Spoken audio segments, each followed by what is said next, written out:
लोकसभा चुनाव की सरगर्मियों के बीच सभी पार्टियों द्वारा घोषित उम्मीदवारों ने अपने चुनाव प्रचार में तेजी लाते हुए रैलियों और नुक्कड़ सभाओं के माध्यम से आम जनमानस को अपनी पार्टी की नीतियों से अवगत कराना शुरू कर दिया है। बदले राजनीतिक माहौल के बीच सफेदों हल्का के गांगोली गांव निवासी सतपाल ब्रह्मचारी को कांग्रेस द्वारा उम्मीदवार बनाए जाने के बाद भाजपा उम्मीदवार मोहनलाल ब्रोली ने भी सफेदों हल्के में अपने दौरे में तेजी लाते हुए आज लगभग 17 गाँव में तूफानी दौरा किया। इस बीच जगतमहल न्यूज की टीम ने डिडवाड़ी और निमनाबाद गांव में उनके दौरे की जमीनी हकीकत को जाना और उनसे बात की।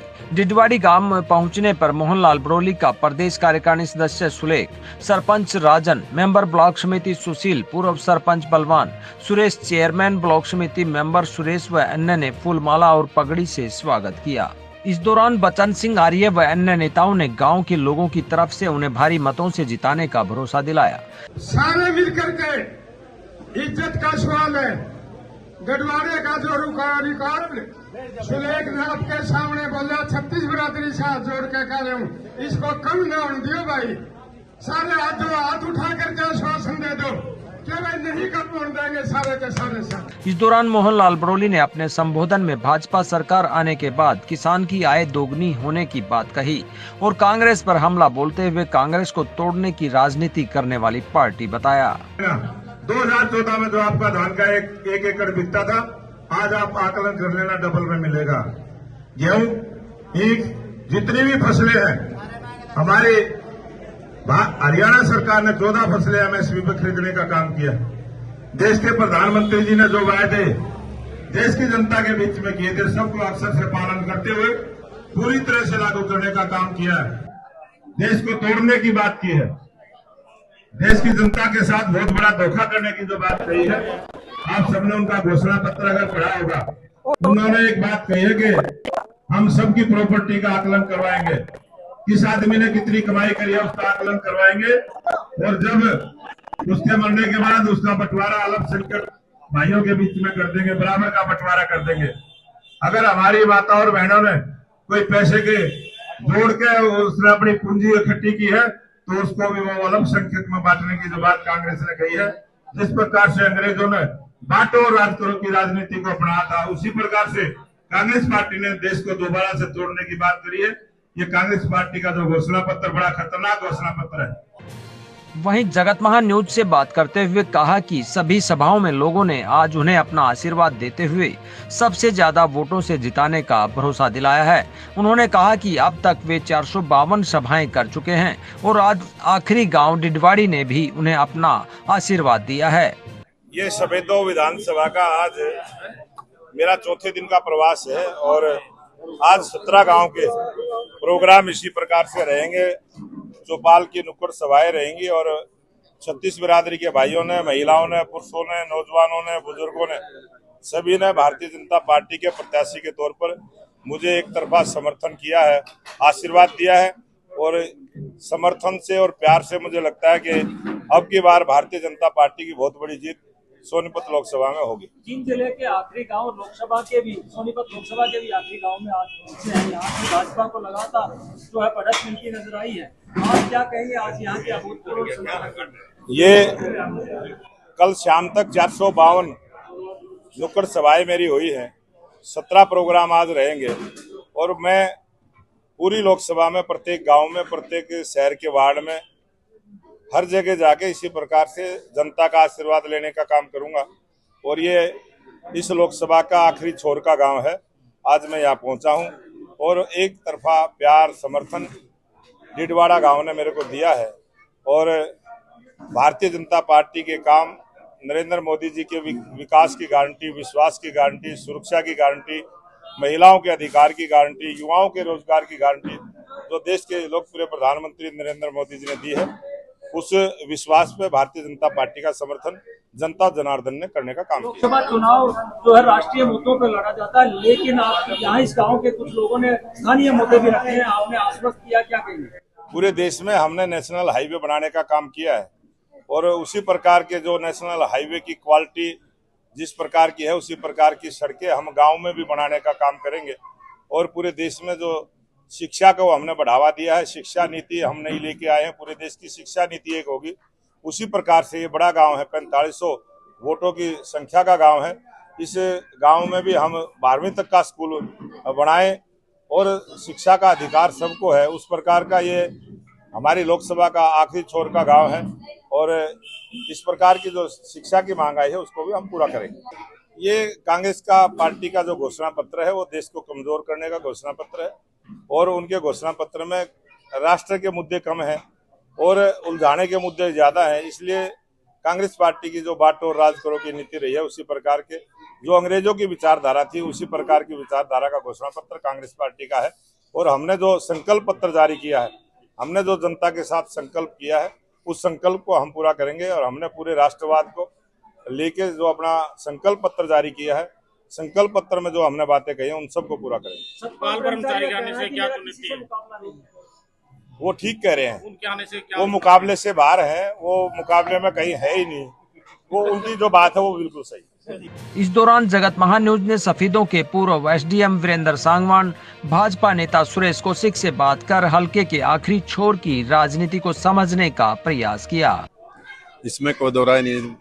पिछले 10 सालों में जो भारतीय जनता पार्टी ने, नरेंद्र भाई मोदी जी ने जो 10 साल काम किए हैं, चाहे वो किसानों की बात करें, चाहे महिलाओं की बात करें, चाहे गरीब की बात करें, चाहे युवा की बात करें, वास्तव में उसका इस गांव में पूरा प्रभाव देखने को मिला। जितने भी गांव में हम गए हैं, पूरे के पूरे गांव एक तरफा बीजेपी की तरफ वोट डालेंगे।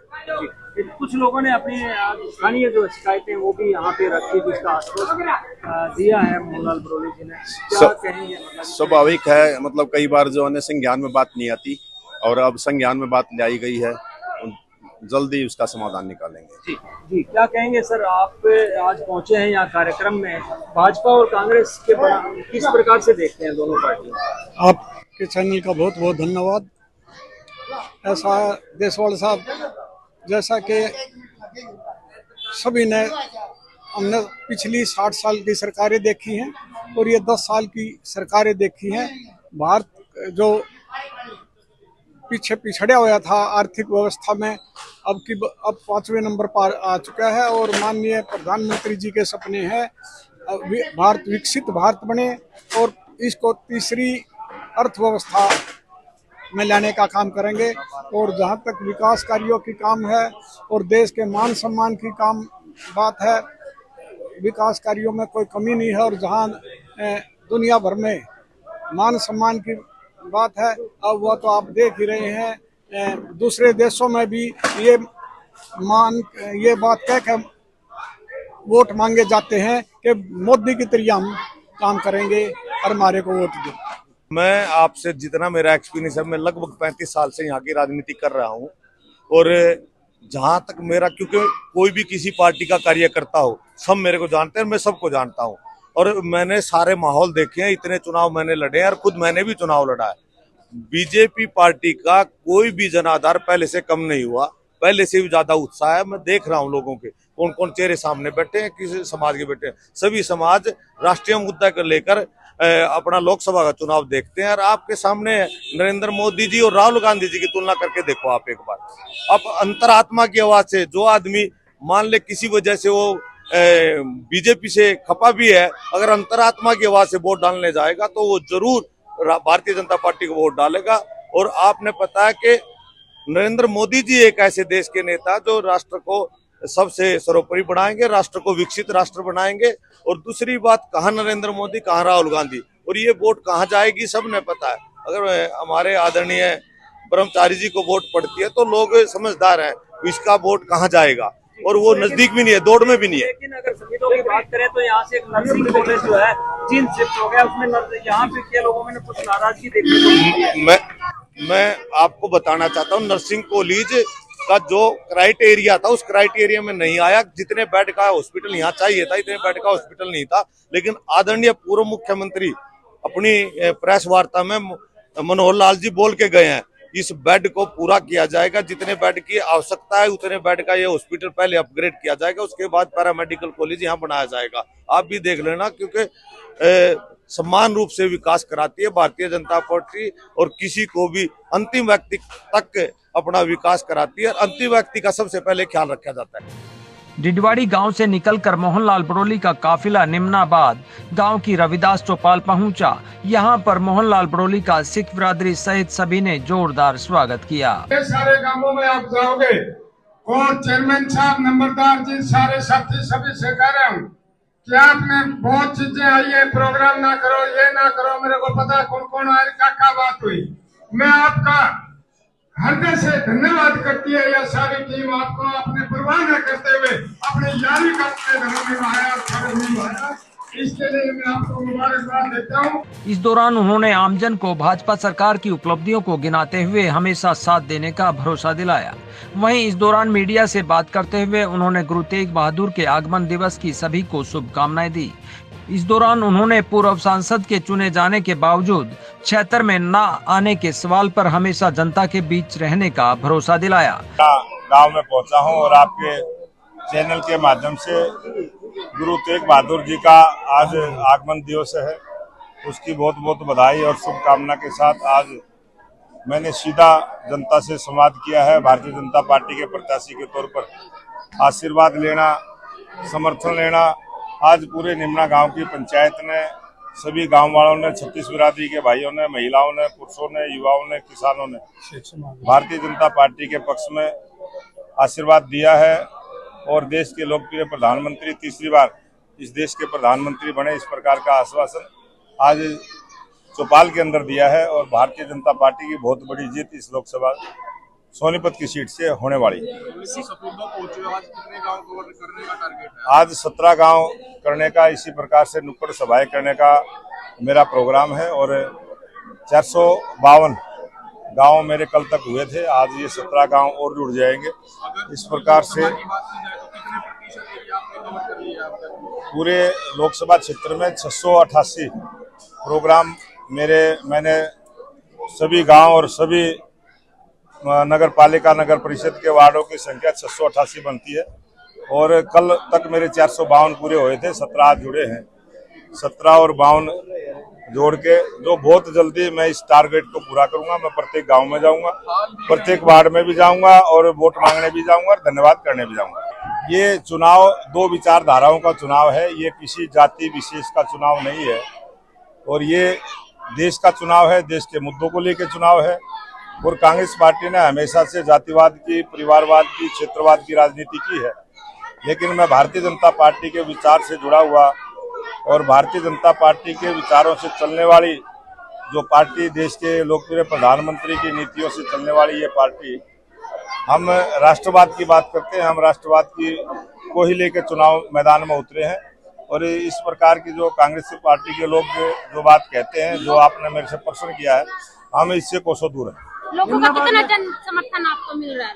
100% जन समर्थन भारतीय जनता पार्टी के पक्ष में और लोकसभा के प्रत्याशी के तौर पर मोहनलाल बड़ोली को जनता ने आशीर्वाद देने का काम किया। निम्नाबाद में सिख समुदाय ने विशेष तौर पर आज आपका सम्मान किया और समर्थन की बात की, क्या कहेंगे? सभी धर्मों के लोगों ने, पिछले गांव में मुस्लिम भाइयों ने भी और यहाँ सिख समाज के भाइयों ने भी और छत्तीस बिरादरी ने, सभी धर्मों के भाइयों ने भारतीय जनता पार्टी के काम को, भारतीय जनता पार्टी का जो हमारा संकल्प पत्र जारी हुआ है उसमें जो बातें हमने कही हैं, पूरे देश को मजबूत करने की, पूरे देश को जोड़ने की, पूरे देश में जो समस्याएं हैं उनका समाधान करने की और देश को किस तरफ हम लेके जाने वाले हैं, किस प्रकार के काम करेंगे, वो सभी बातें हमने अपने संकल्प पत्र में कही हैं और जनता ने उस पर विश्वास किया है और उसी विश्वास के ऊपर जनता ने आशीर्वाद दिया है। मोदी जी के विश्वास की गारंटी, शांति की गारंटी, देश के युवाओं के रोजगार की गारंटी, महिलाओं के सम्मान की गारंटी, किसानों के सम्मान की गारंटी है जो प्रधानमंत्री नरेंद्र मोदी ने दी है और भारत की जनता, पूरे देश की जनता अब की बार 400 पार, तीसरी बार मोदी सरकार के नारे पर एक तरफा वातावरण भारतीय जनता पार्टी के पक्ष में रहेगी। मैं भारतीय जनता पार्टी का कार्यकर्ता हूं, भारतीय जनता पार्टी की प्रदेश की जिम्मेवारी है और मैं अनेक बार यहाँ जनता के बीच में रहा हूँ। भारतीय जनता पार्टी के 19,812 बूथ आज पूरे हरियाणा प्रदेश में है। 19,812 बूथों पर प्रत्येक कार्यकर्ता से मेरा सीधा संबंध है और मैं पूरे हरियाणा प्रदेश के, मैं लोकसभा का सांसद बनने के बाद भी पूरे हरियाणा प्रदेश के कार्यकर्ताओं के साथ जुड़ा रहूंगा। मुख्यमंत्री और वर्तमान मुख्यमंत्री लगातार दौरे कर रहे हैं सोनीपत लोकसभा में, क्या प्रधानमंत्री या और अन्य कद्दावर नेता भी यहाँ पहुंचे हैं? भारतीय जनता पार्टी का जो ये लोकसभा का अभियान है, इसमें 3 विधानसभाओं की जनसभा विजय संकल्प रैली हमारी हुई है।